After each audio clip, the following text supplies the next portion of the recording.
এখন যদি চালু হয় দেখেন লেখার মধ্যে ফায়ার চলতেছে।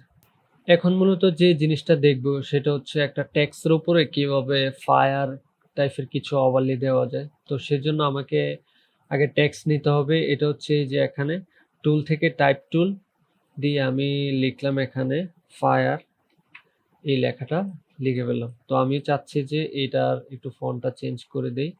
সেটা হচ্ছে এসেনশিয়াল গ্রাফিক্স থেকে আমি জাস্ট ফন্টটাকে একটু চেঞ্জ করে নেই, এই যে এটা।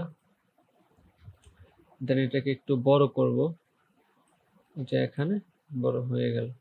ওকে, তো এখন আমি এই লেখাটার ভিতরে ফায়ার টাইপের কিছু একটা ভিডিও মানে দিব, যাতে এই ভিডিওটার উপরে আগুন ধরতেছে এরকম দেখা যায়। তো সেটার জন্য এই ভিডিওটা সিলেক্ট করার পর আমাকে এই যে এসেনশিয়াল গ্রাফিক্স থেকে দেখেন পাশে একটা আইকন আছে, এটা হচ্ছে নিউ লেয়ার, এটাতে ক্লিক দিব। দেন দেখেন ফ্রম ফাইল, মানে আমি ফাইল থেকে ওই জিনিসটাকে নিয়ে আসবো। তো আমি যে ভিডিওটা সিলেক্ট করেছি সেটা হচ্ছে এটা দেখেন।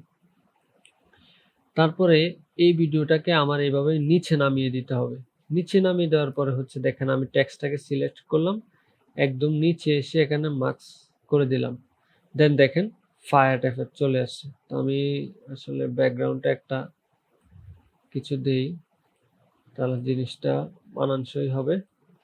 এখানে জাস্ট আমি এই যে এই বাইকটা ইউজ করলাম, এটা হচ্ছে সামনে ছিল তাই নিয়ে আসছে এরকম। দ্যাটস ইট, আহামরি কিছু না।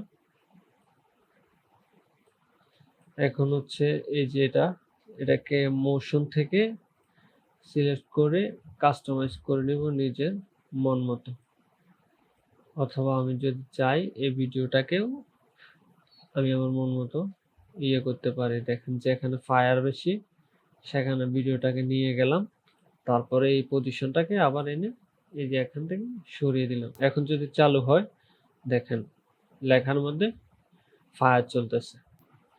ওকে, এটা হচ্ছে এখান থেকে চাইলে অপাসিটি কমাইতে পারেন, তাহলে হচ্ছে সেটা একেবারেই কমে যাচ্ছে, বা ফায়ারের অপাসিটি কমাইতে পারেন, মানে অপাসিটি এটা আপনার মতো করে কাস্টমাইজ করে নেবেন।